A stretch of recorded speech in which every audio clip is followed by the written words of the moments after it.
मचिया बैठल दुलहिन झारे नानी के सिया मचिया बैठल दुलहिन झारे नानी के सिया आ परी हो गेलै सुगने पर नजरिए हाय हाय हाय मचिया बैठल दुलहिन झारे नानी के सिया परी हो गेलै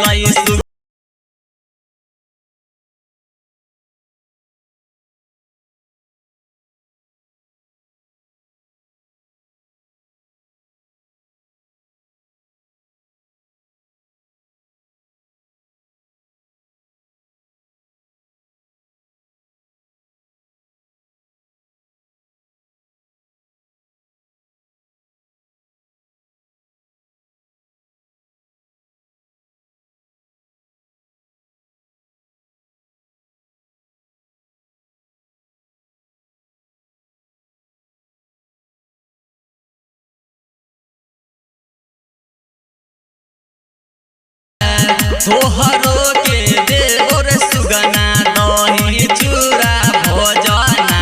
आलाई रे दही रन के खबरिए हाय हाय हाय तोहरो के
बारह बरिसवा सुगना तोहरो के पोसली आजुर भइले नीमक हरन बे